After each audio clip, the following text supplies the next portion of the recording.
as well. Some retired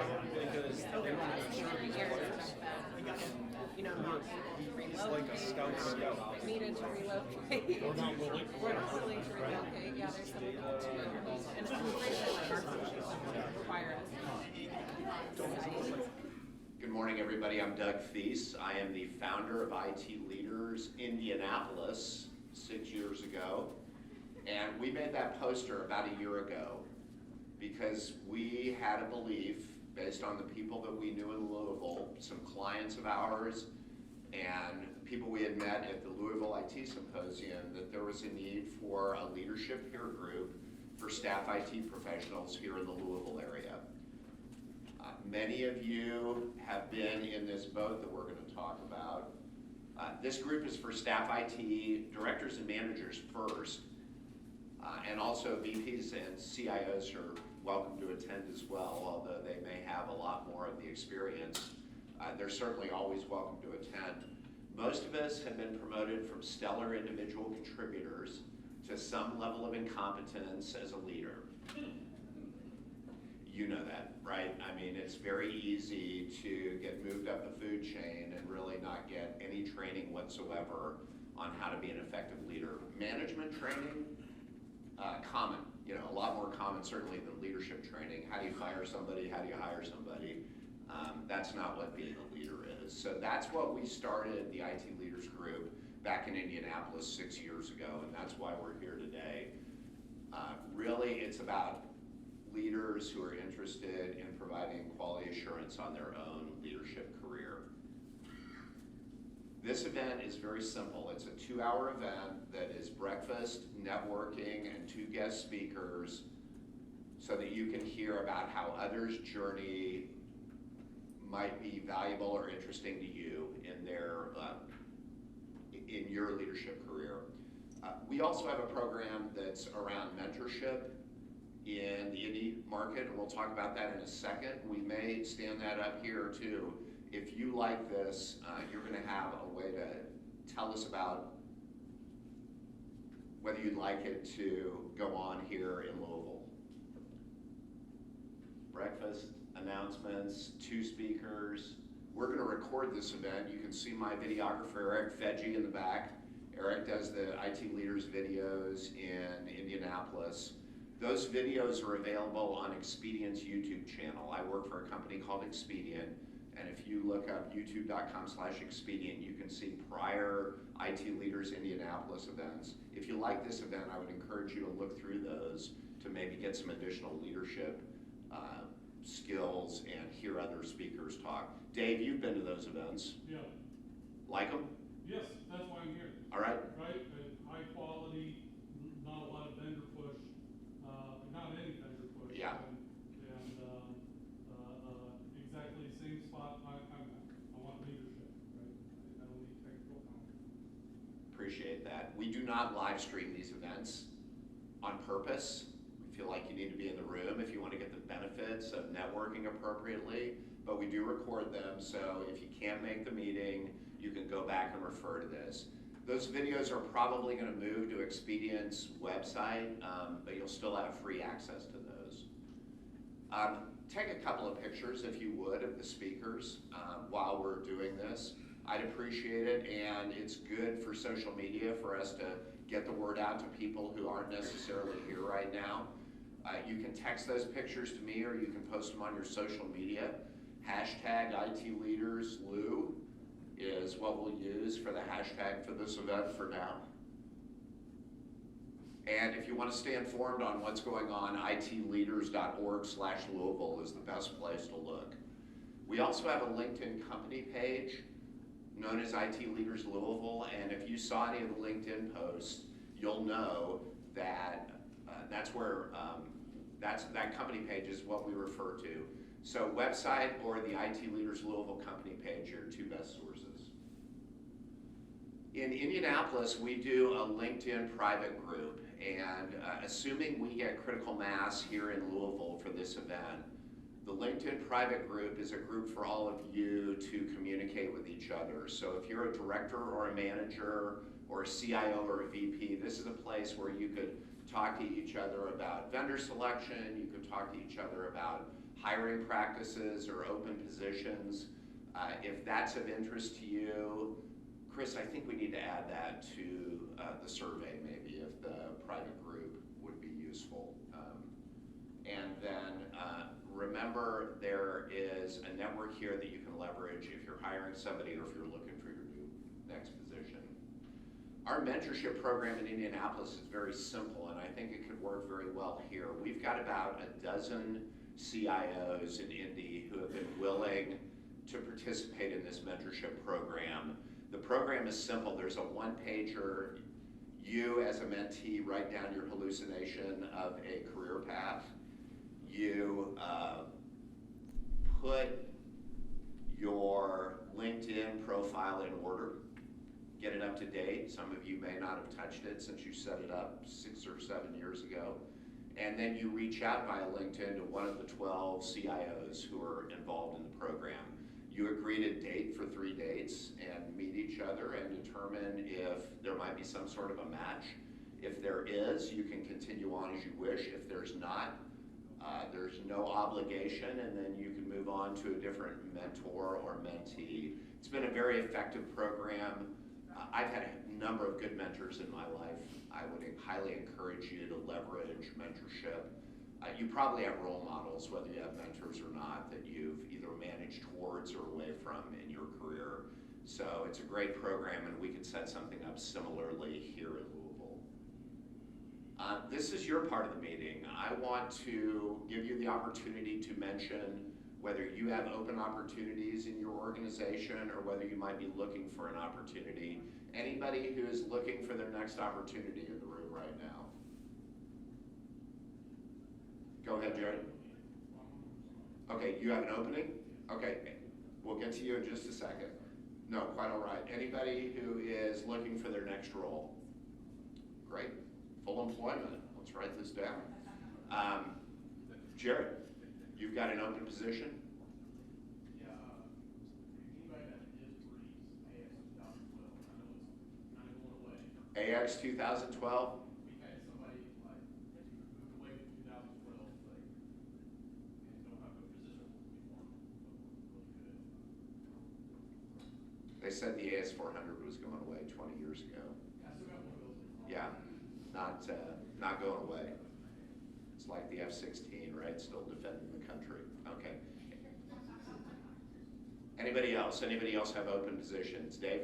We're looking for a BDR, business development representative. Okay. If you know a sales rep or someone who's young in their career who might be a good appointment center or business development rep, give Dave a holler. Sir? RSCS, we're looking for a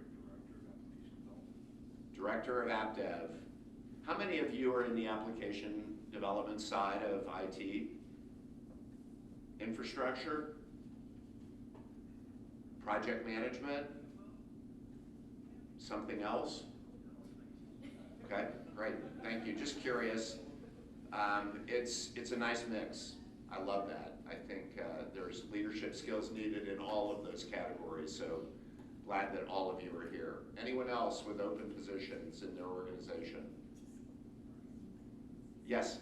We're from Jack Henry, looking for data engineers, data architects. Great, Jack Henry, the core processing software, the banking software company. One of your attendees, or one of your employees attends my IT Leaders Indianapolis and has for many years. Big fan. Anyone else? Great.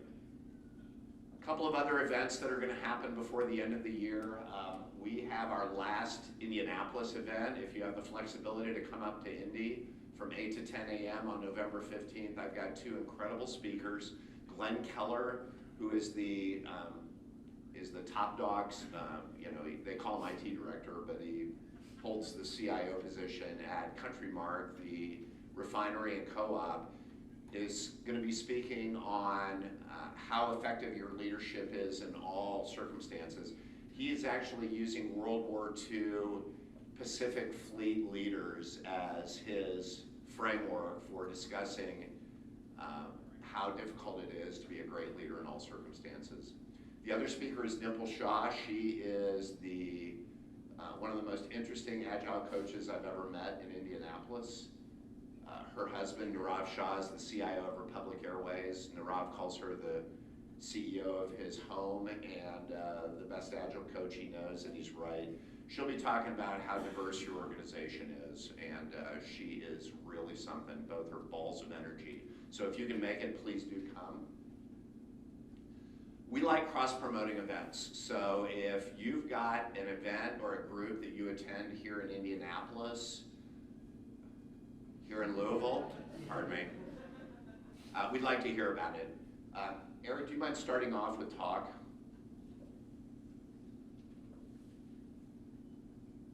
There we go. Okay, hey everybody, Eric Satterly. So I'll be finishing up today, but starting off here right now just to tell you a little bit about TALK.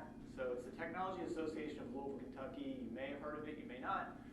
talklou.org, I think, is the website, so check it out. We do events, maybe quarterly, just depending, different, events of community interest. There's some little meetups that happen, but it's your local technology council. So North America has a group of technology councils, and this one represents our area. The main focus is workforce development, so you may see events from time to time that are geared at kind of helping build workforce in the community and really kind of the state at large. So if you have any questions about TALK, I'm here. I'll be here all day. So thanks, Doug. Thank you. Derby DevOps, do you mind talking about that, Chris? Not at all.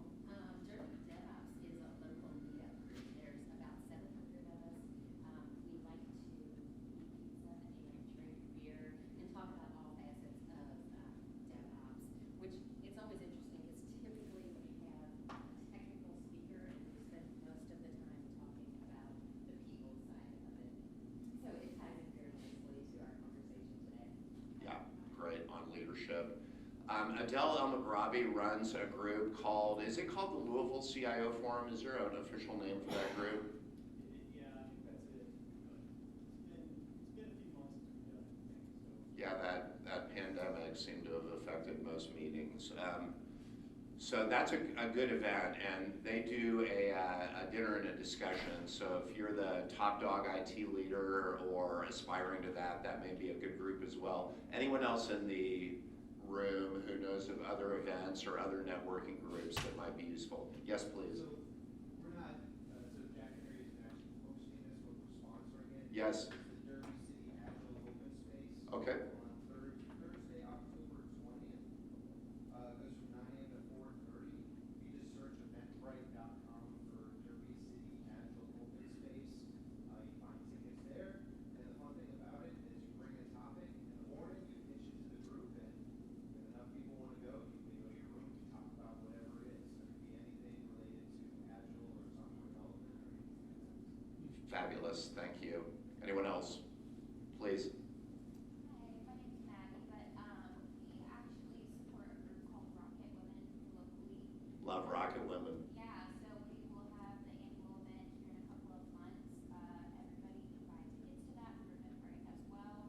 But really good space for women to get involved in IT as well as allies that are here to support and just learn more. There's also breakout groups for IT-specific topics during the conference. So if you want to know more, feel free to reach out to me or Sandy. Thank you, Maddie. Thank you, Sandy. Shannon Fear is a force of nature. She is. She runs Rocket Women, and she's impressive. Yeah, and I'm glad to see so much diversity in the room here. The IT groups are often a dude fest, so I'm glad to see so many ladies here today. Thank you. Anyone else? Yes, please.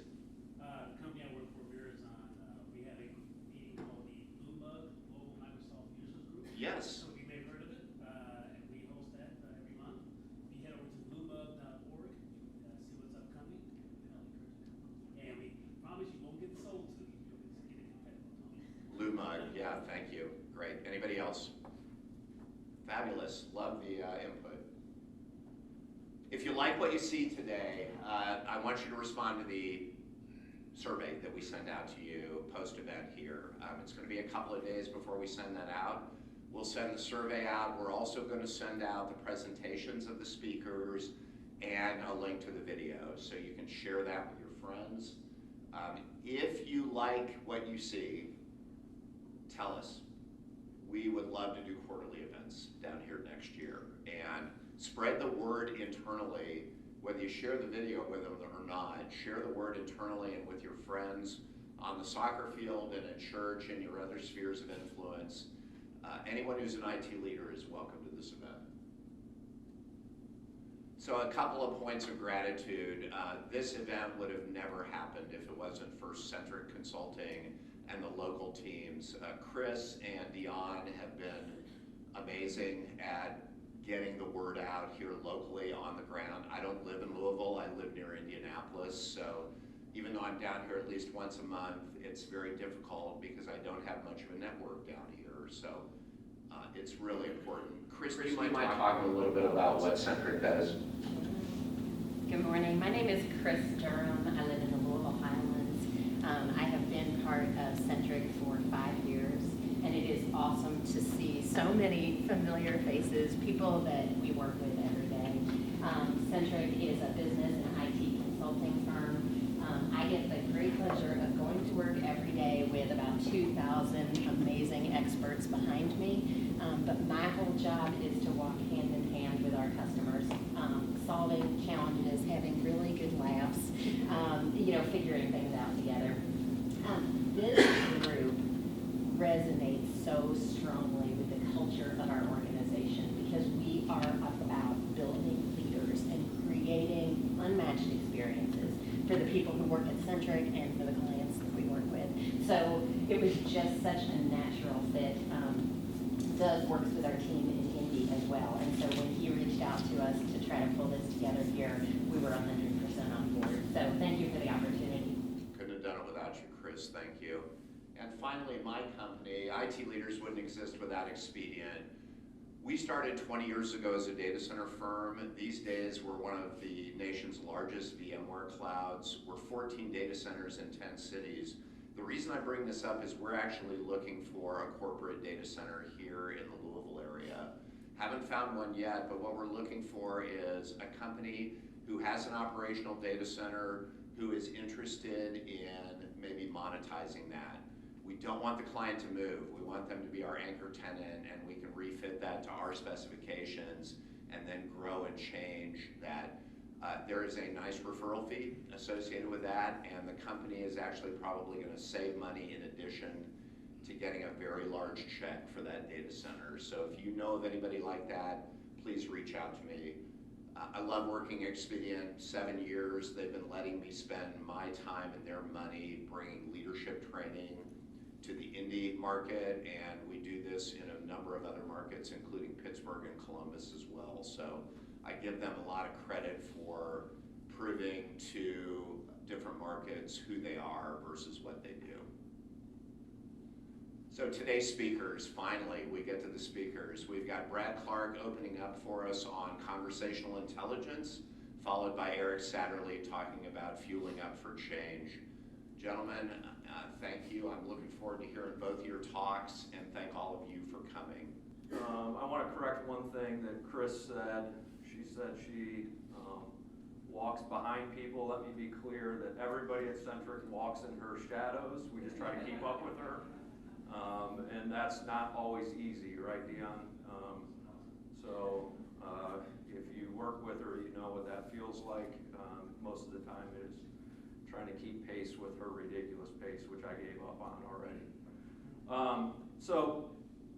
First, thank you, Doug, Chris, for this event, inviting me down here. I live in Cincinnati, had a beautiful drive in this morning. It does not get lost on me. So let me set some context here. I work at Centric Consulting. I spend my full-time hours being a consultant, and then I teach in the evenings at University of Cincinnati. And so most often I find myself in these kinds of positions. Last night I was teaching a class, and I love this stuff.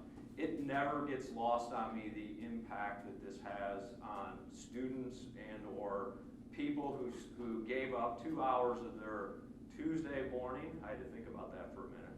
I was teaching until 10 o'clock last night, and there was an early morning, so it's Monday is running into Tuesday quickly. So for giving up your 2 hours of your Monday, it does not get lost on me the importance of this. And so what I'm going to talk about today, I got introduced to this topic about 10 years ago. A lady, she actually passed away during COVID. I don't know if anybody has read this book. I do have a couple giveaways today, so if you raise your hand, you might get the book. It's fabulous. This lady's name is Judith Glazier. She is, I heard her speak at an event down in Orlando, Florida, and I spent probably the next year tracking her down to try to learn more from her. I got a hold of her, and then I spent about 6 months in conversation with her to learn more about this topic because it fascinated me. So this topic today, I believe, is an absolute game changer in your leadership skills. My background is I have spent over 20 years as an org development consultant.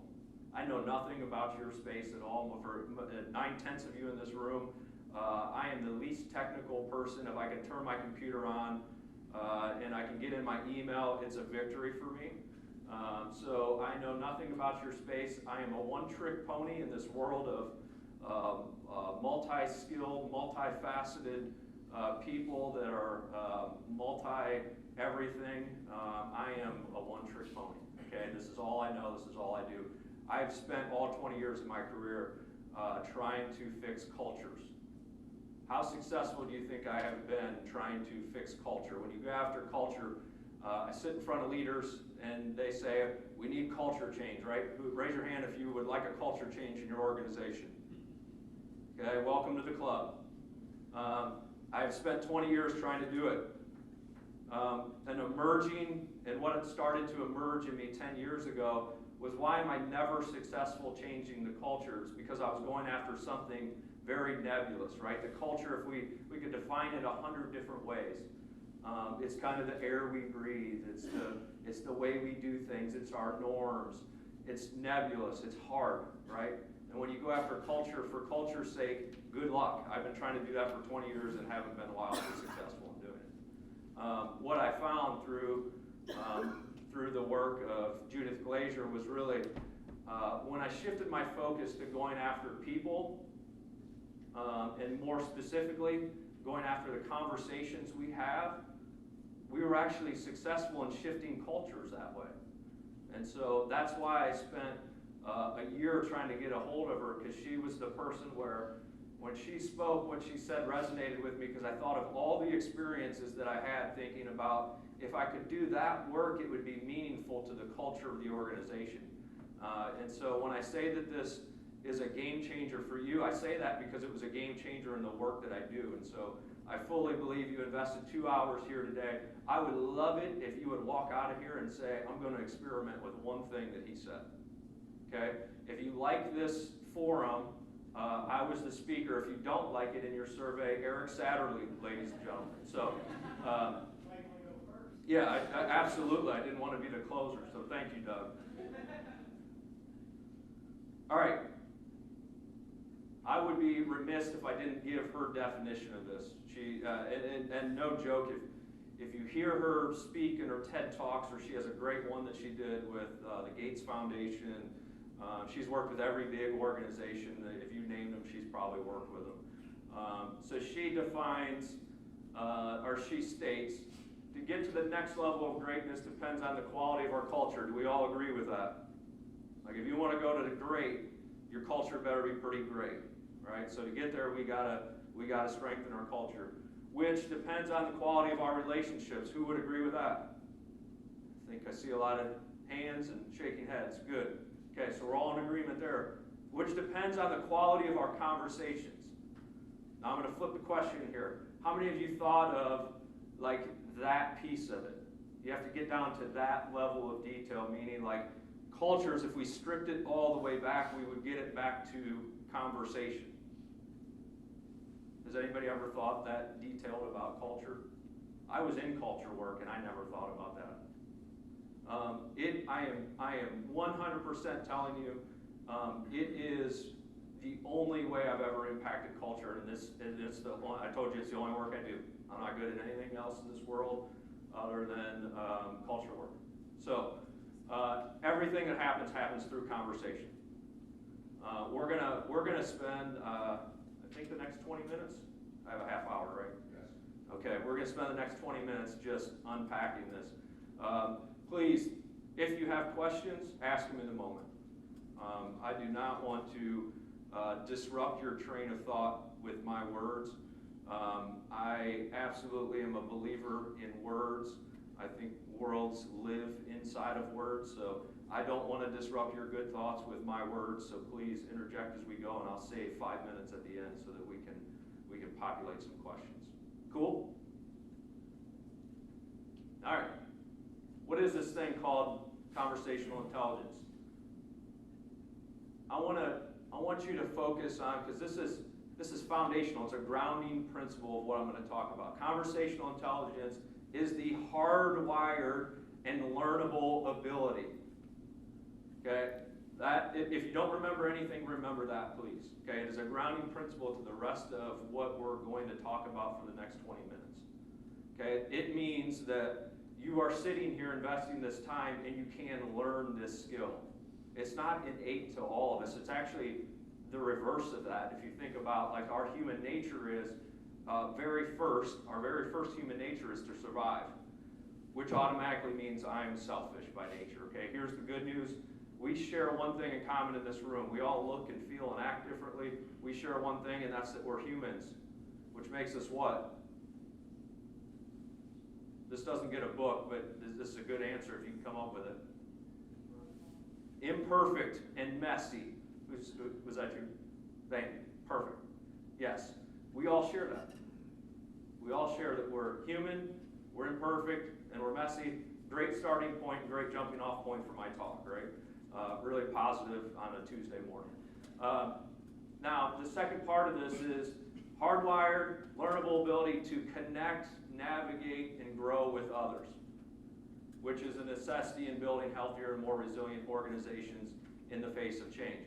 Okay, if you change the word organization today, I would absolutely love it if you said, I'm going to go experiment with something Brad said in my home life.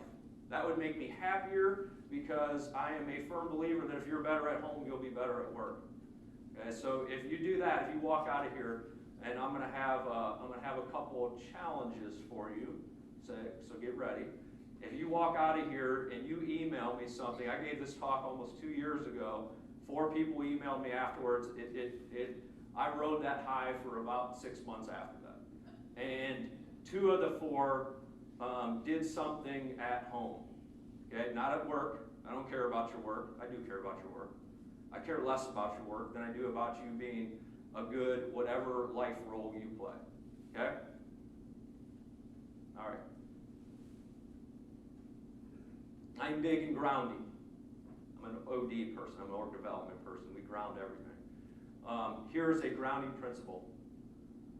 This is another thing. If you write one thing down today, and I might send you a book for this. If you write one thing down today and you repeat it to me, relationship precedes task and transaction. Can anybody define what that means?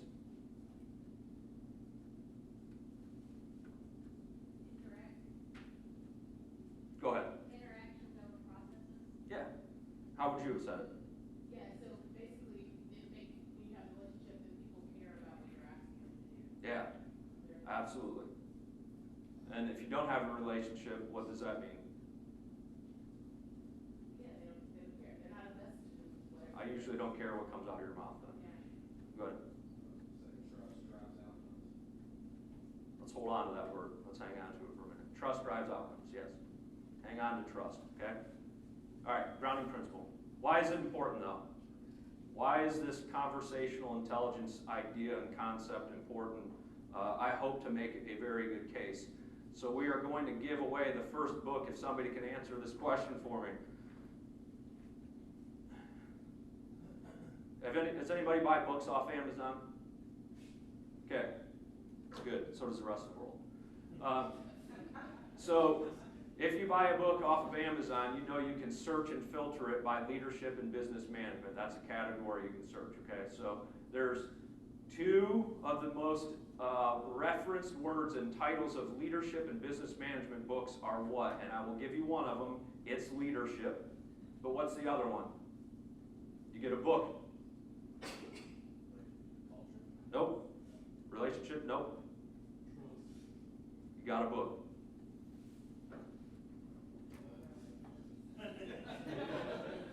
It's a great book. If you want to sell it, the books are very hard to find. I can tell you, Judith passed away almost a year ago, and finding her books now is difficult. So hold on to it. The bidding starts at 100. Yeah, I would start it there. I had a hard time getting a hold of two of them. So trust. Over 57,000 leadership books on trust in the title on Amazon. Okay, 57,000 plus. Guess how many respondents listed trust as the number one quality of a leader they'd follow? You don't have to guess because it's on the screen. It's 83%. 83%, and that was from is anybody familiar with Centers of Creative Leadership? Yeah. Anybody use that in their workplace? It's awesome. One of the tools that they do is a leadership index. 83%. Even I was blown away with that number. That's high. The number one. Okay, so trust is probably pretty important.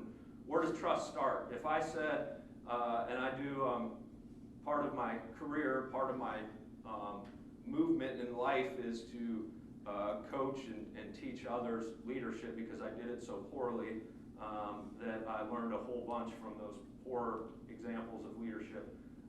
And so it became my life's mission to coach and teach on it. And so, because those that can't teach, right? So I have carried that forward.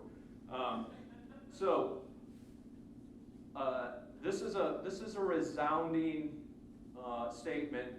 But when we say, if I told you today, hey, you just need to my coaching to you, this would be really bad coaching, by the way. If my coaching to you was, hey, you just need to get better at this trust thing, and you would be a better leader, right? We would all agree with that, right? But what does it mean? How do I get better at trust? Has anybody tried to do that? Has anybody got a 360 and came out to be that trust was fairly low in you as a leader? That hurts, right? I've had that result. Dion gets it every year in his 360. Chris has never got it. So it's tough. And it's a tough thing to work on. And quite honestly, like I didn't have, let me remind you, this is the only thing I do, so I gotta be good at it, otherwise I don't have a career. I didn't have a good answer for this. Like, hey, trust is low. What do I do about it? Okay, well, you can go and do X, Y, and Z.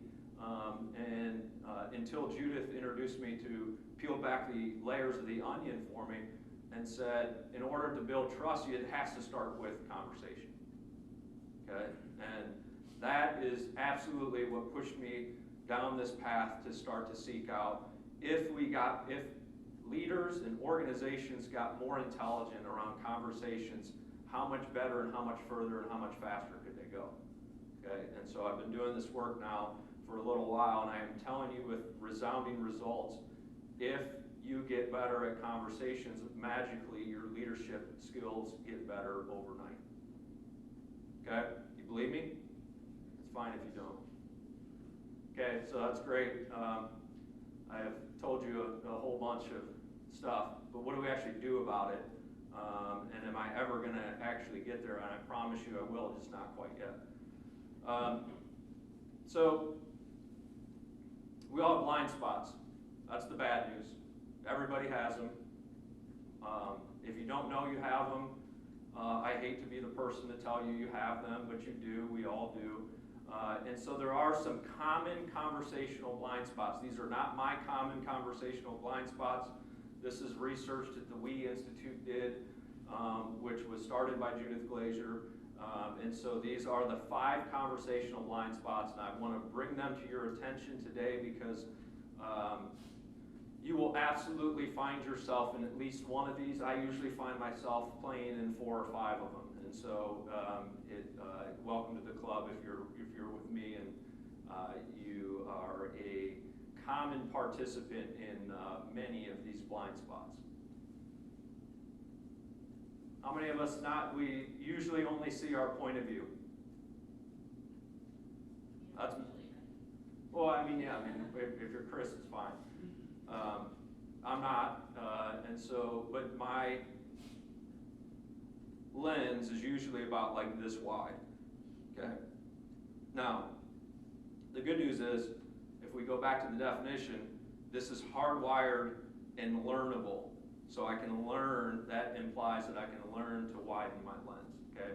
But it's the number one, and these are in order of how often the We Institute is finding these as blind spots in their survey work. So not seeing beyond your point of view. Is that highest order? Highest order, starting right here, 1 to 5. Shutting down because of fear, right? At some point in conversation, we toe the line of wild transparency, which pushes us into fear. Or we just toe the line of, I'm not sure I really want to go to this place because it might open up something that I'm not really sure that I want to open up to yet. And so we shut the conversation down because of our own fear, and vice versa, the other person may shut it down because of their own fear. So that's number 2. Number 3, I will raise my hand on this one. And I'm going to give you some tips on how you don't do these things too, okay? It's coming, I promise you. Not hearing what is really said though. I often will have my frame of reference in mind, and I hear the things that I want to hear, right? If you're a husband, raise your hand, okay? But we do this as an art form in our personal lives. It becomes our art, and we make a science of it because we're such good artists of it. But we absolutely struggle to hear what is really said, okay? Because we have our own mental stories going on. It's part of the male brain that makes us interesting and unique, ladies in the room. Unique and interesting is very sexy, okay? So it makes us unique. All right, 4th one, listening to reject. This is a fascinating one to me. I had to dig into this one a little bit to understand the meaning of it, so I looked at their research on it. And this is one I probably don't resonate with as much, and so this concept is really like, I'm listening to you only to reject the statements you're making to show that I am right. Okay, now I can relate to that last piece of it, because I have this need, and I'm going to talk about, when I talk about priming, I'm going to talk about it. I have this need to always be right. And so, this is probably a true blind spot for me, because I can't see it. But I know that the need to be right is there. And so this is probably my blind spot. I said, this is not me, right? Raise my hand. I said, it wasn't me. This is my blind spot.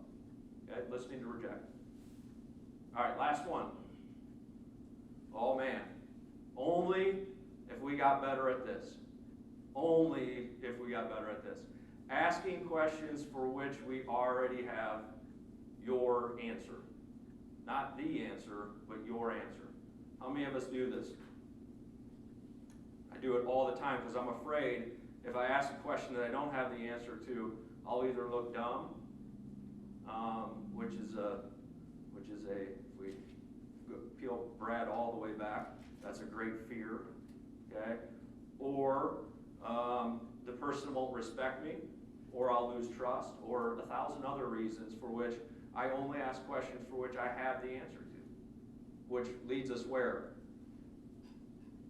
In a relationship, if we ask questions that we have our answer to, how rich do you think the relationship is? It's absolutely one-sided.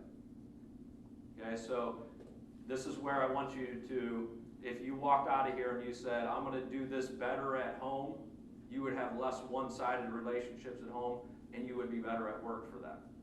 Okay, so that is a high challenge for everybody in this room, If I ask questions for which I don't have the answer to, and I did that just at home, would I have really rich two-sided relationship and conversation? Yes, you would is the answer, and yes, you can thank me later. All right, so here's a little bit. I want to get a little nerdy with you for a minute, so allow me to do that. This is my only time that I will get nerdy, I promise you. So this is the I to we spectrum, and this is Judith's work. This is not my work. These are not my thoughts. I am speaking on behalf of a great mind. The I to we spectrum is, so this, let me really get nerdy with you, okay, because this needs some context. Does anybody know that trust and distrust actually live in two separate areas of our brain? Right, we think of them kind of jointly, like it's one thing. It's trust, and then there's distrust, but it's one thing, right? It actually, they live in two separate areas of our brain. One, trust lives in our prefrontal cortex, the front of our brain, and distrust lives in the amygdala, the back of our brain. Okay, and so it's fascinating because we're engaging different parts of our brain for those two things. Which means that we can separate those two things pretty well according to neuroscience. Okay, so this spectrum here is saying like distrust lives over here on the left, which is we're gonna talk more about this. This is the protection side, right? This is our innate, built-in kind of need to protect and survive. We were created for the very first thing is for survival, right? And so that's our first place of resonance when we're in conversations. I just need to survive. Okay, so level one is transactional, right? And we talked about relationship over transaction. Okay, level one conversation is transactional, meaning we create territory, we create fear, competition.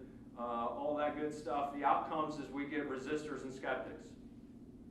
In your organization, if you're working on a project, are there resistors and skeptics? Okay, they are living in level one conversation. Level two is the conditional or positional.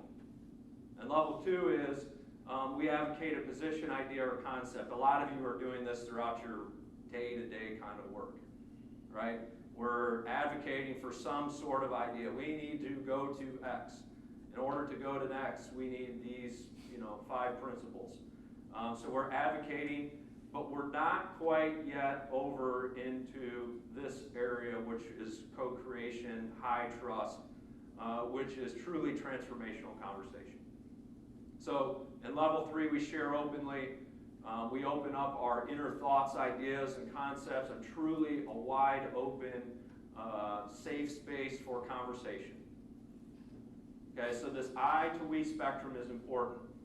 I want you to focus on, Doug, you said there was a laser, I'm testing it. Okay, these two words, protect and partner. When I'm in level 1 conversation, I'm protecting. Okay? I'm putting up a wall, I'm building a safe hold for my ideas, my thoughts, and I'm not allowing you in. When I'm in level 3 conversation, which by the way, according to the research, is very little time is spent in level 3 conversation. So the good news is if you're not resonating with that side, join the rest of the club because not many people are engaging in level 3. But in level 3, we're moving to we and we're actually partnering in conversation. Questions before I move on?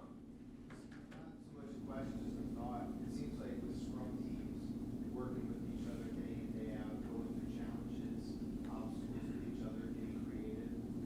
I would imagine that they're mostly spending that time in the transactional space versus the private sector.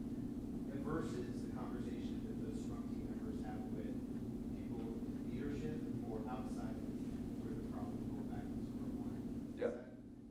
Sound right? That is absolutely fair, and I can tell you, I'll give you a real life example. I want to provide some contextual stuff to that in my own experience. I worked at a client who's a wire and cable manufacturer. Their team lived in transactional. Yeah, we were charged with, they were standing up a new transportation management system. It was a transportation company, logistics company largely. They were wire and cable manufacturer, but it was really moving all that across the country. That was the tricky part of their business. So they were standing up a new system. We were charged with the change management work in that.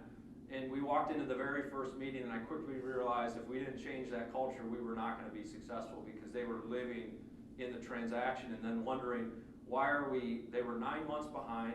They were about $17 million over budget, and the team was in utter disarray. There was 2 people that talked the entire meeting. The other people largely were checked out. Not largely, they were checked out. And they were on to other things, thinking about life, liberty, and the pursuit of happiness outside of their workplace.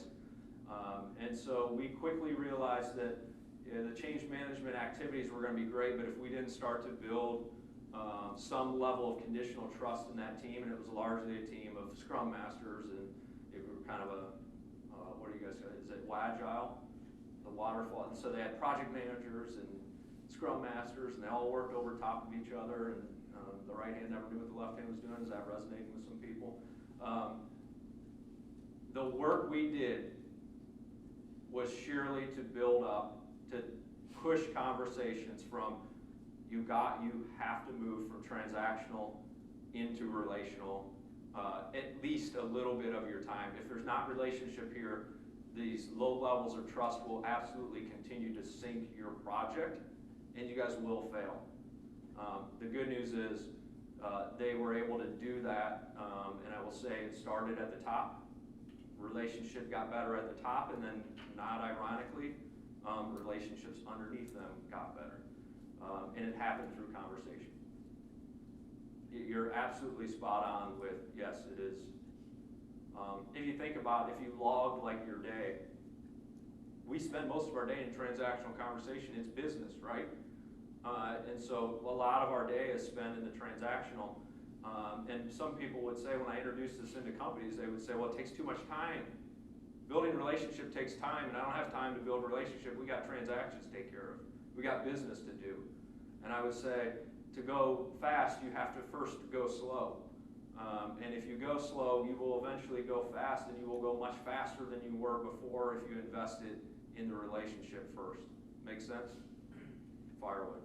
Have you looked at transactional versus transformational leadership theories? They're two do you know if there's a correlation, or is it just a coincidental utilization?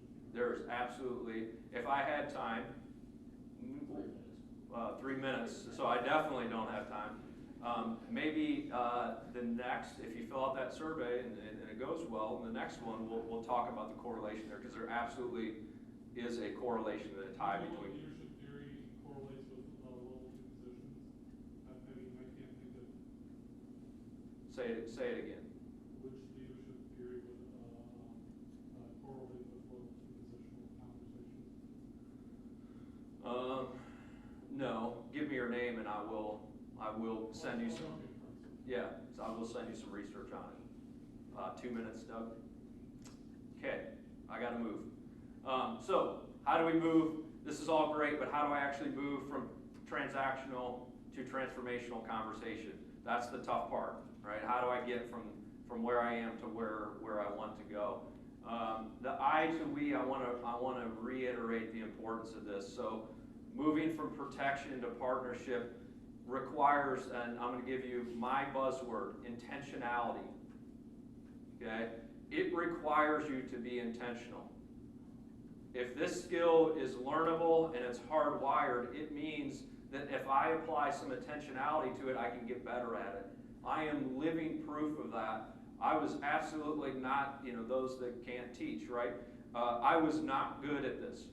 I am still a work in progress every single day in this space. And so this I to we movement across the spectrum, it requires you to be intentional. Okay, I'm going to move quickly now.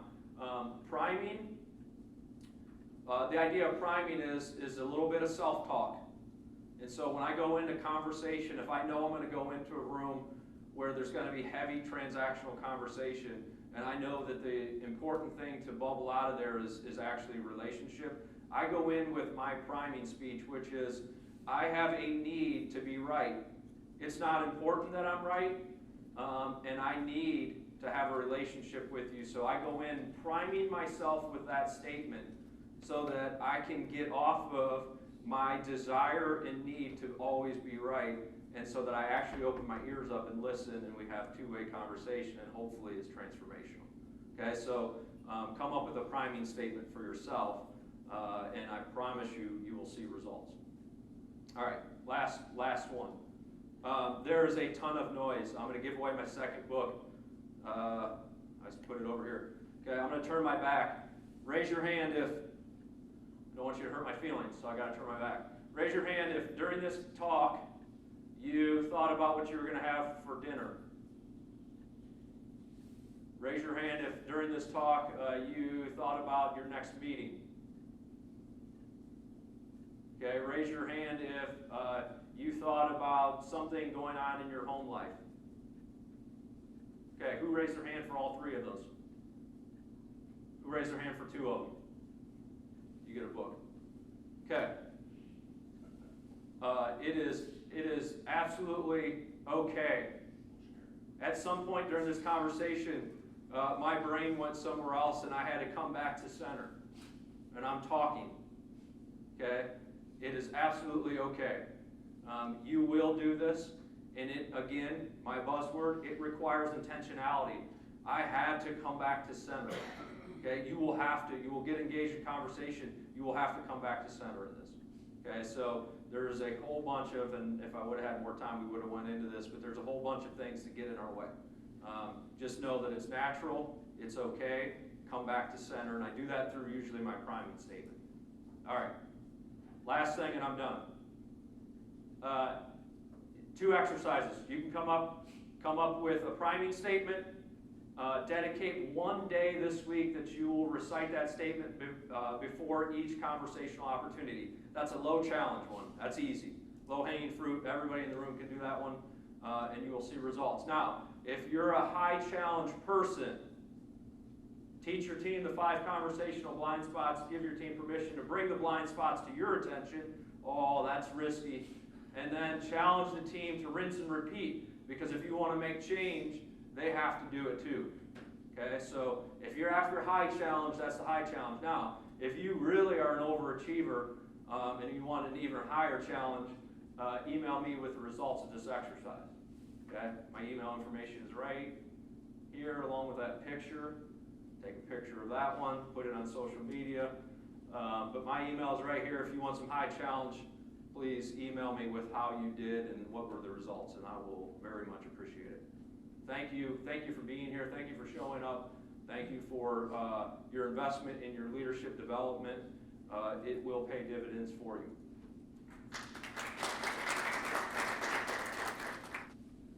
All right, well, I'll go ahead and just start talking a little bit while Doug gets that up. Well, so these are some slides about talk. We talked about talk a little bit earlier. This is a whole lot of stuff and some very dense text, so you don't need to read this. I'll kind of fly through these real quick, but just kind of a quick note. This is sort of centered around workforce development. I will tell you just a cool thing that talk does, and one of the reasons I got involved with it. We're part of the Technology Councils of North America. And so my first year in talk, I got to go on a trip to Washington, D.C. and go to the Rayburn building, have meetings with senators. It was super cool. So that was pretty neat, and it might be worth, investigating talk if that sounds interesting, because those opportunities are there.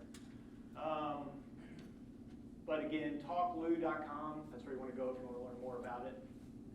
Pretty neat. So, okay, fueling up for change. You're going to think that we got together and talked about this, because I do hit on some culture in here. Maybe it's a lot about culture. But I got to tell you a story, because Brad really inspired me to kind of tell a story about us needing some really good feedback on this and some affirmation.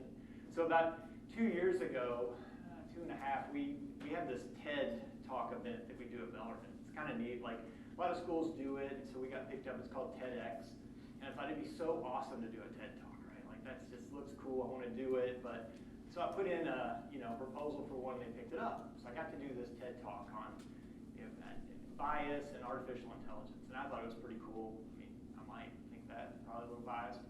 And so I did this talk, and they recorded it, and it was kind of a local thing, but it went over pretty well, so well that like the national TED organization picked it up and put it on their YouTube channel. And I'm thinking, this is awesome, right? Got to get this TED Talk, so I'm on this YouTube channel, and I'm kind of watching it, and I'm seeing these people come in like. I'm seeing dozens of likes, and I'm thinking, this feels pretty good.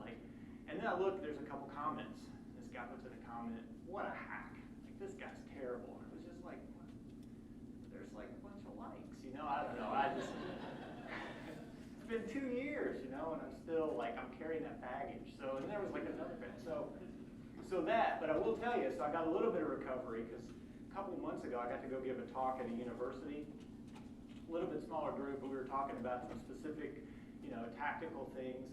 And no joke, I had people crying and hugging like during that, and it was like, and it's like good tears and hugs, like they were coming together, and I thought, okay, that felt really good. So I need some more hugs, I need some tears today, so we're gonna do little hugs. I mean, no pressure, but it would make me feel great, and I think that's really what we're all about. So feeling up for change. So this is the talk. We'll tie a little bit into some things Brad hit on, but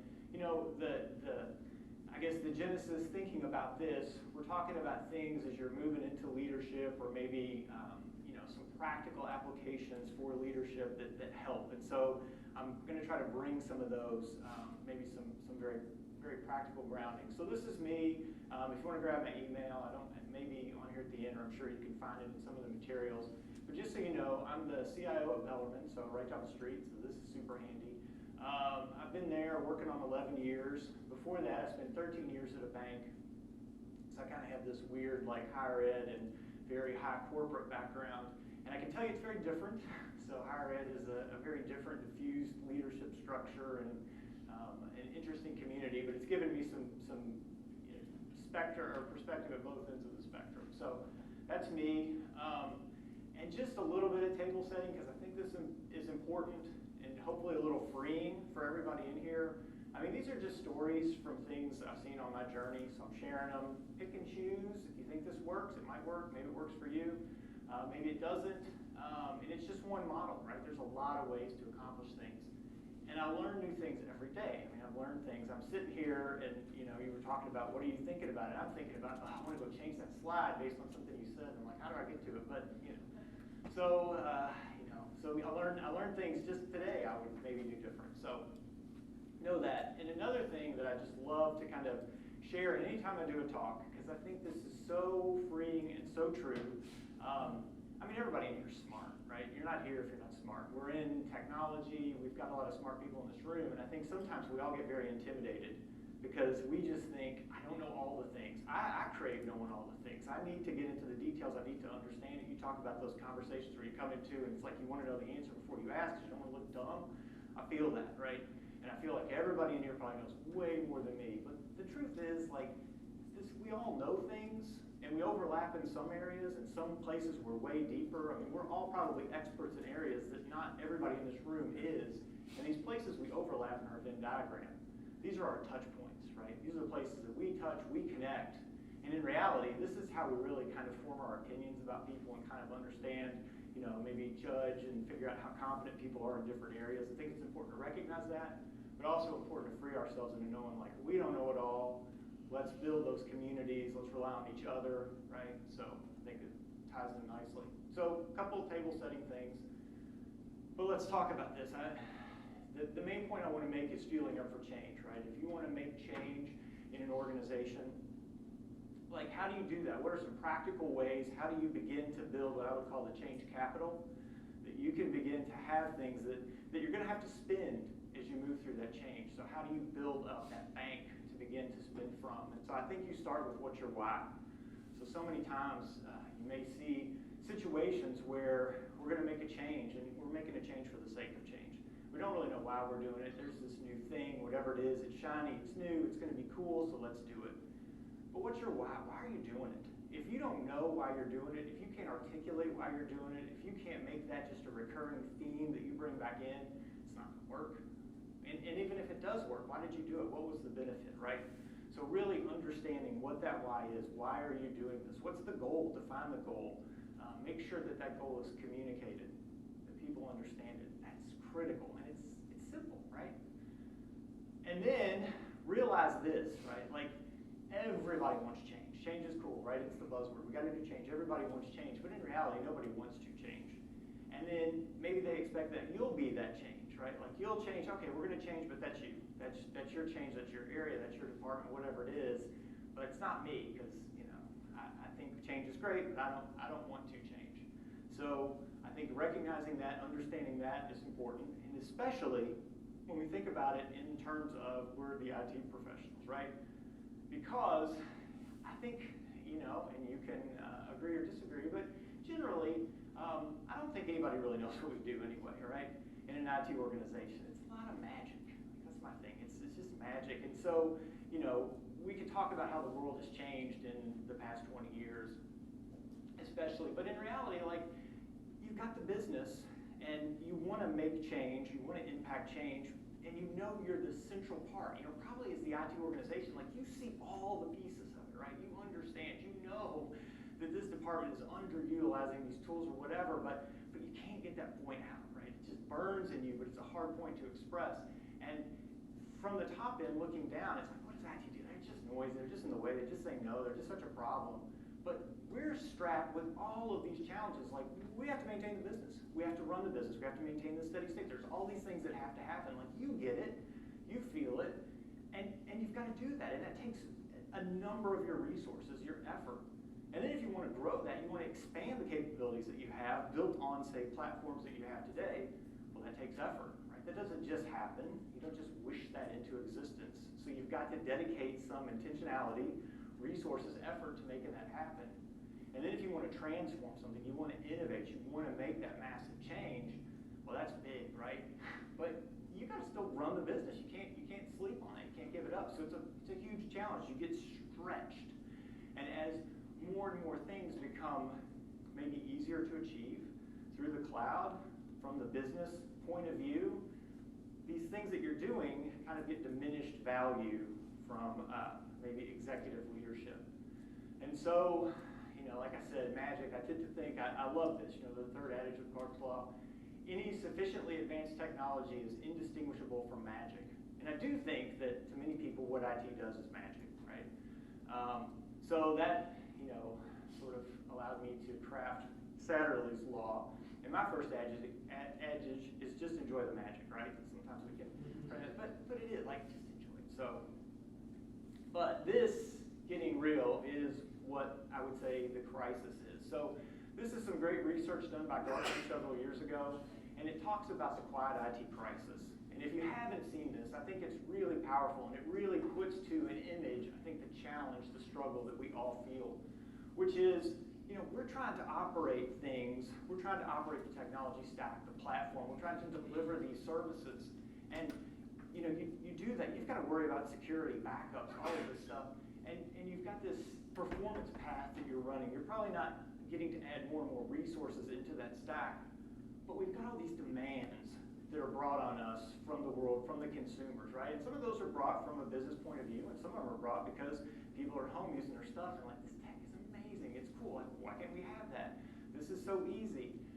And so there are all these new demands that are really driven by a lot of like SaaS solutions, heavily in our space, but that starts to pull, the business pull on IT, and maybe they'll come to IT to ask for support on something, and you're like, we can get to that in 6 months, and they're like, okay, that's great, and they go away, but they didn't go away, they still want the thing, and now they've gone and done it, and they've done it in some other way, they've bought some service on their credit card, they have blown in tons of your data into this thing that you don't even know exists over here, right? So we're talking about shadow IT that starts to pop up everywhere, and it's just this big gap. It's a big risk to the business, and they don't even realize it's a risk. And you realize it's a risk, and you're, screaming, and it doesn't make sense. It doesn't resonate. It doesn't land. And so it's a lot of challenges. And so, kind of two images that make the same point, but, the consumerization, this inflection point, and this rate of change of technology that's happening to us in the world is just happening, and it's outpacing what we can metabolize.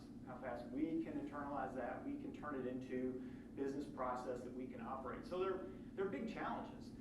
And it becomes an opportunity. Like, it's cool that we run a stable and secure and safe business, but if it's not doing anything, if it's not, enabling the business and really driving the impact that our organization is trying to make, then what did it matter, right? So both perspectives are very valid and need to find a way to come together.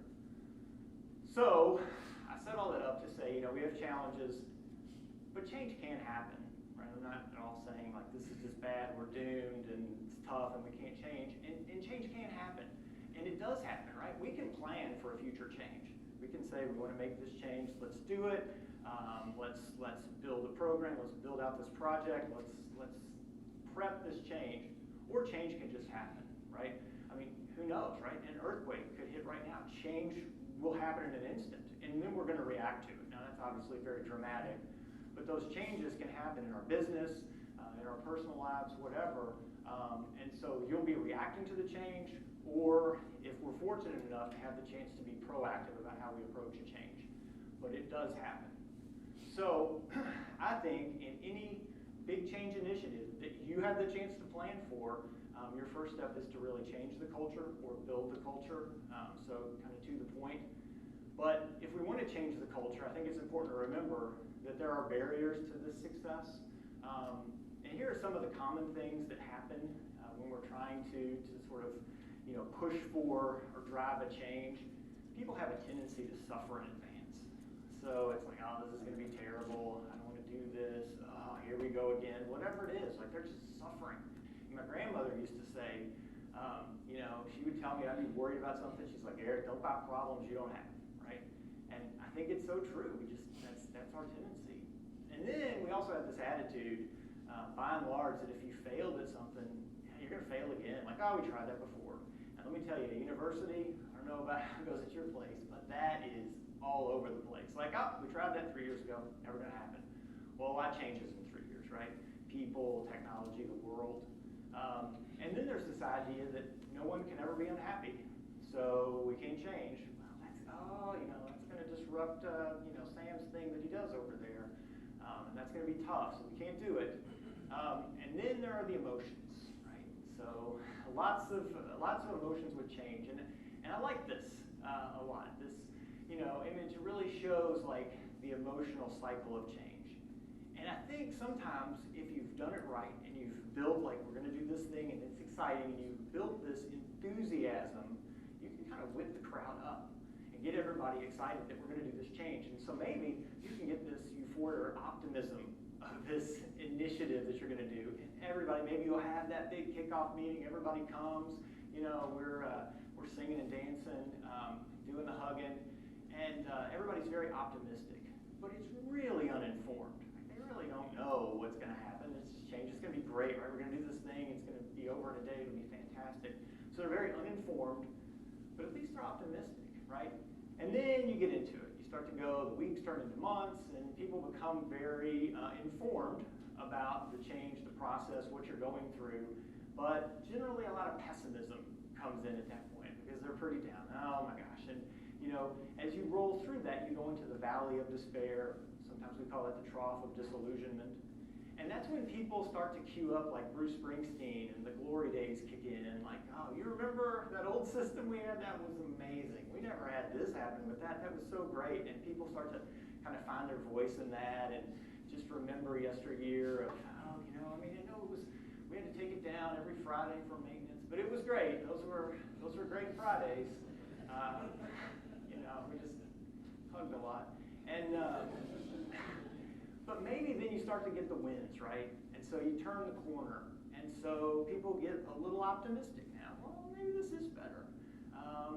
But now that's a great optimism. That's so much better than your initial optimism because now it's informed, right? So it's real. It's something that existed, that happened. So you get some excitement and you begin to build that enthusiasm back. And then you're on your way to successful change. But I think any change you go through, it's important to recognize before you go into it, like you're going to go through this. So as a leader, like you better be ready because there's just nothing's perfect. And even when you think you got it planned, you've laid it, this is going to be great. You're going to hit things. There are going to be hiccups. There are going to be unhappy people, and you just need to know that going in. Doesn't mean don't do it, not at all, right? But these are just things like fueling up for it. How do we prepare and get ready for all that? So I think this is a really good way of looking at things when you start to think about how do you have that necessary culture for change. And so, you know, Maslow, we're all familiar with this, right? We're living our best life if our basic needs are taken care of. I mean, if you think about that, at the foundation, we don't have to worry about some of these things like, you know, we're being fed, we've got shelter, right? We feel safe, and maybe that's emotionally safe. But if we're doing that, you know, then we're really living our best life. So if you think about that from this kind of pyramid approach, I found this adaptation of kind of like the IT value hierarchy. So how do we start to have like a paradigm shift, a massive change, right? You do that by meeting some of these basic needs, you know, infrastructure needs, security, stability. And so I found this, and I'm not totally sure where I found it online somewhere, so I don't know who came up with this originally, but I've thought about that a lot. And so one of the things that I did years ago with that was kind of craft this into a framework that we use a lot at Bellarmine. So I think this is really useful. And that I kind of drive this through the lens of saying, okay, we have to have these foundational elements taken care of. And, you know, I define these as recoverability, stability, reliability, and governance. Like, those things are foundational and critical. And if I'm doing that well, I can begin to support these sort of higher order processes, these higher order components, ultimately driving to the fact that the only thing the users, kind of the business side, care about is the experience. That's really it. I mean, they're not interested in this stuff. It's important.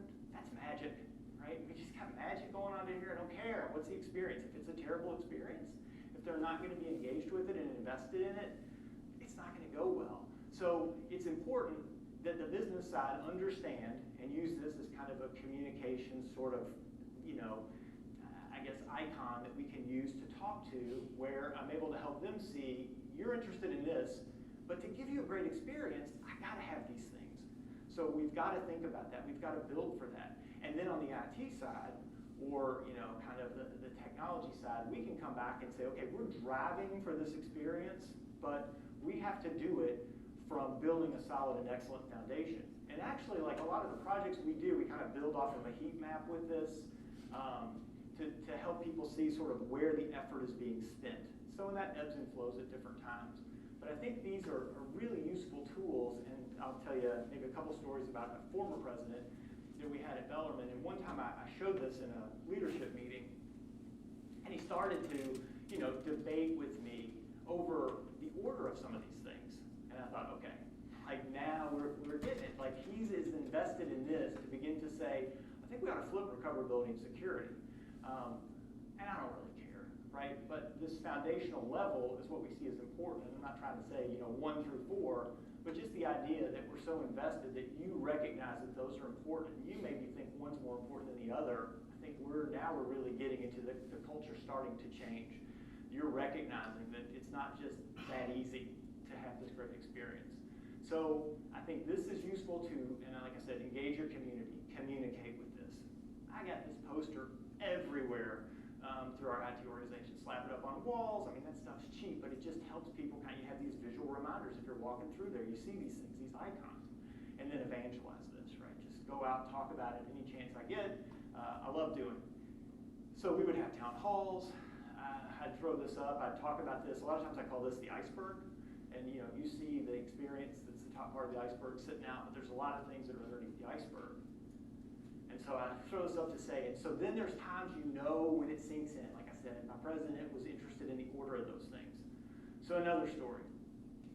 One Saturday night, many years ago, I get one of the texts that, you know, we all hate getting. It's like we've got a drive failure on, you know, one of our sands. Happened to be one of our backup targets. One drive in an array was down. It's like 10 o'clock on a Saturday, and I'm looking like I'm the closest to campus. So I'm texting with some of the team, and I'm like, oh, all right, I'm just going to go. I'm close. I'll go. My son and I were out somewhere. So I'm like, get in the car. We're going to work. And he's like, here we go, So we roll down, and fun fact, I don't have keys to get in everywhere on my campus. So I get there, I gotta call public safety. So I'm waiting, one of the officers comes over. I knew him pretty well. So we go into the building where this drive is, and we're kind of walking in. He's like, man, it's 11 o'clock on a Saturday. What are you doing here? And I was like, oh, we had a drive failure. He's like, oh, you mean we're down? And I was like, oh, no, we're not down. This is nothing you would even notice. And in fact, if I didn't even come in until nobody probably would even have noticed this. And he's like, oh, so this is something I don't see. And I was like, right. He's like, is this one of those iceberg things you're always talking about? And I was like, dude, like you just made it all worthwhile, right? Coming in here, because this is a guy in public safety who's super important, but we do very different things. But he paid enough attention, and we've talked about this enough just to understand like the value that we bring and how that all ties together and supports the experience, right? The mission sitting up top. So that's one of those ways where it's like, okay, I think we got a little bit of change capital, So then, what do? Go and build consensus? Because that'd be great, right? Nobody can be unhappy, so let's all get on the same page. But here's the thing, especially as your organizations get bigger and bigger, you're not gonna build consensus. That is not possible. But maybe compromise is, right? So maybe if you can shift the thinking to begin to focus on this culture of compromise, you're gonna have success. And that's really getting everybody into the mindset of saying we're investing in the success of the organization, not my department or not me. I'm not doing this piece of tech because I want to learn this language. I don't know about you all, we have that argument. Like, well, this would be the cool way to do it. Oh, okay, that'd be cool, but for what purpose, It's going to cost us a lot more time, and we've got a lot more risk in something that we don't know. So, one example, but helping people begin to see, like, on a grander scale, maybe in my functional area, I got to do a little bit more work, but if I get this data tight over here, I will benefit ripples throughout the organization, making things better for all of these colleagues across my organization. And you can't just go to this one department and say, you need to do it this way, but help them understand, what's your why? Why are we doing this? What makes sense? How do we really impact the entire organization? So I think that's important. When you just think, okay, they may never agree, but if you can help them understand and realize, like, you need to compromise a little bit, you can really do great things. So I would suggest, as you're thinking through, like, how do you pull off a big change? How do you get ready for that? You can't always pick your opportunity, but you can always be prepared, right? And so I think be prepared and then hope for your opportunity, and that's when you're going to get lucky. So I'll give you a couple of stories of just situations that worked out for me in a fantastic way. So one of the things that I wanted to do early on in coming to Bellarmine was kind of do some physical space reorganizations.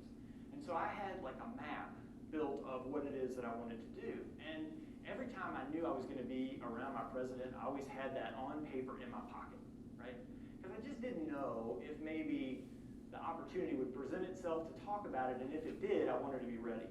Well, one time, Bellarmine has a trolley, and so he was taking some people that had come in for a visit out on a trolley ride, and we're going up and down the Highlands on this trolley, and he had asked me to come because they were like technical people, and he said, I just need you to be a few feet away from me and stop me from saying anything stupid, right? So, but it was like we had a good rapport like that. And so near the end, we're kind of on the trolley going back, and he just, asked me, he's like, you got anything you want to do? And I said, actually I do. And he was like, what? And I said, well, I want to make these space changes. He's like, well, what are you thinking? And I said, this is what I'm thinking? And he's like, are you kidding me? And so he looked at it, and he just pulled a pen out, and he signed it. He's like, approved, right? So I was like, oh my gosh, I gotta go. But, just like, be prepared. Maybe the opportunity presents itself. I mean, I had that piece of paper in my pocket for probably a year, and then the opportunity arose. I'll tell you another story about him that's just, I think, helps. So this was Dr. McGowan, so he's passed away. But we were talking about a big change in one of our core systems on campus. And it's hard to really make that real to people at the top for good reasons. Like, he's got problems I don't have, right? We bring different things to this organization. But I was trying to really explain, like, what was broken at our core. And we're talking about Christmas cards one day. And he loved Christmas. Like, this was a guy, he was so into it. He loved coming up with a message for the Christmas cards. That was his big thing. He'd write poems.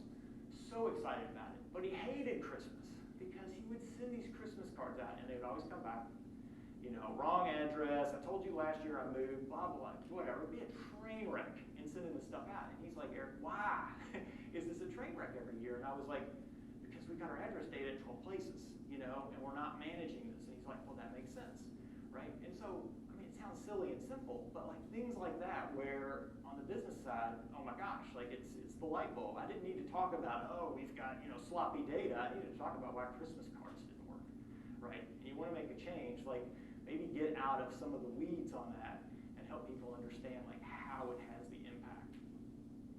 So another thing, when you're thinking about this, like remember your why. I'm all about the why.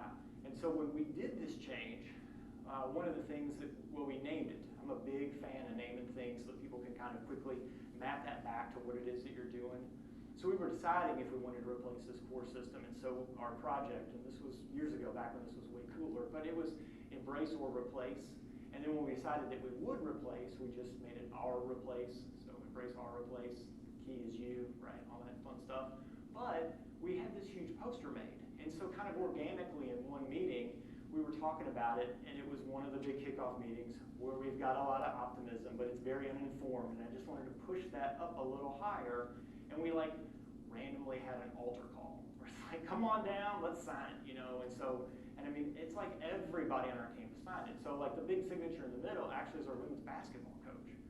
This is like the ERP system, right? But I'm like, yeah, we're gonna get the basketball coach out there, you know, you better believe I had Scotty Davenport out there, like, whipping up the crowd, and we're just, you know, kind of building that change capital, building the fuel to be ready to sustain this, because I knew things were going to go sideways.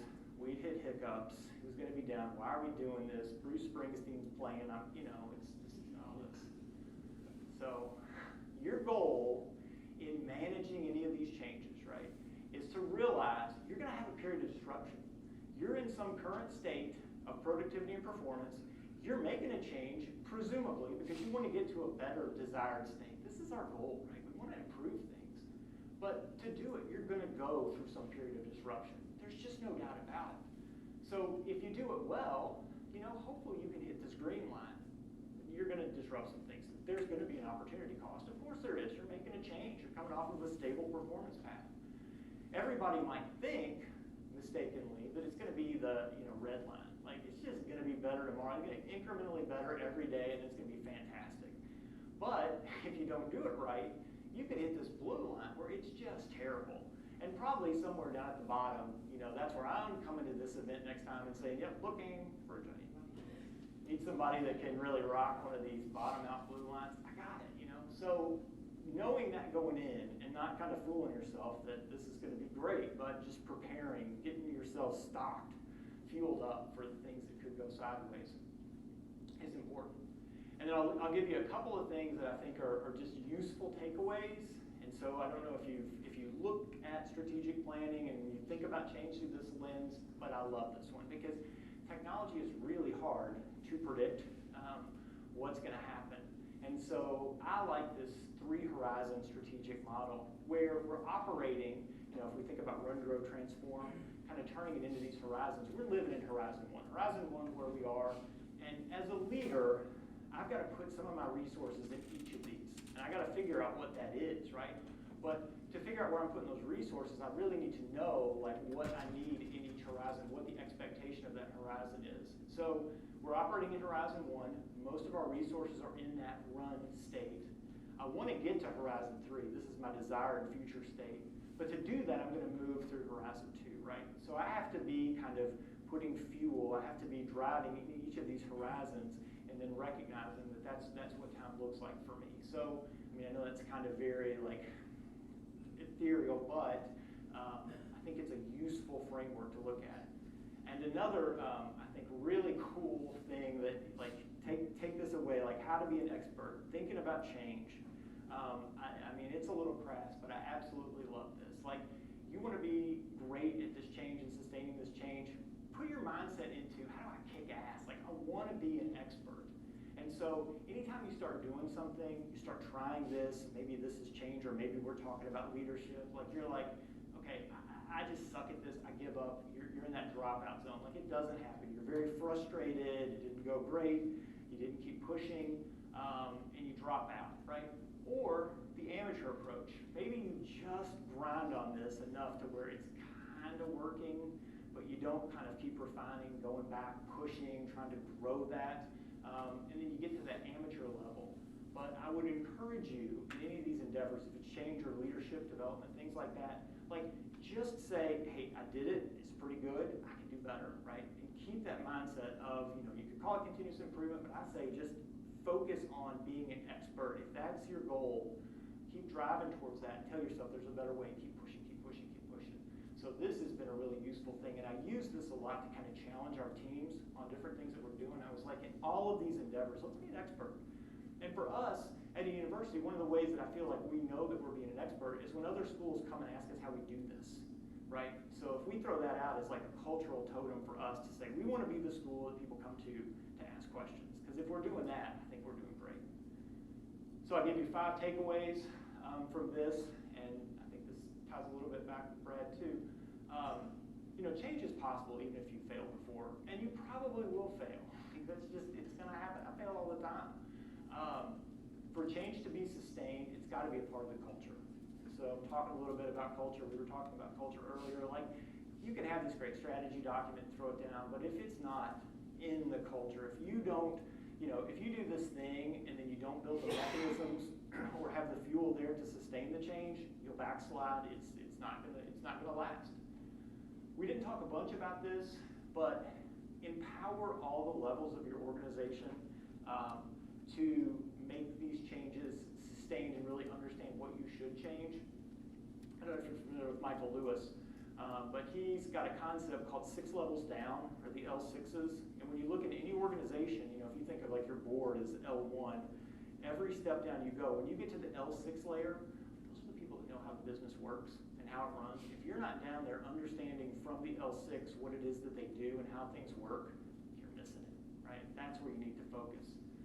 Communicate. One of the things I say all the time is state the obvious, and it sounds so just silly, but it's the most powerful thing we do. Like, I come to meetings all the time and people are talking past each other, and nobody wants to appear like they don't know.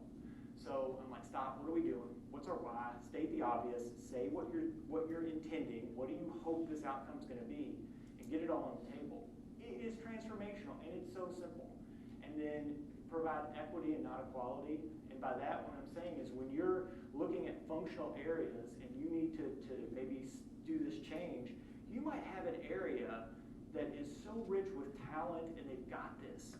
Well, then you need to take and spend the effort and kind of that change capital in the areas that it's going to fail if they don't get the support and effort and resources they need, right? So be mindful of that. Don't just say, we've got these 5 things and everybody gets 1. I mean, one area might need 3, and that's okay. And you need to, as a leader, help people understand that and make that happen. And that's it. So last slide, I'll turn it back over to Doug. I know he needs 5 minutes, so you got it.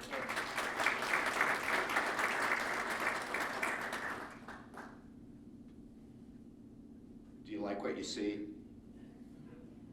Spread the word. We're going to be sending a survey out to you. Please fill that survey out. Every single survey matters on this.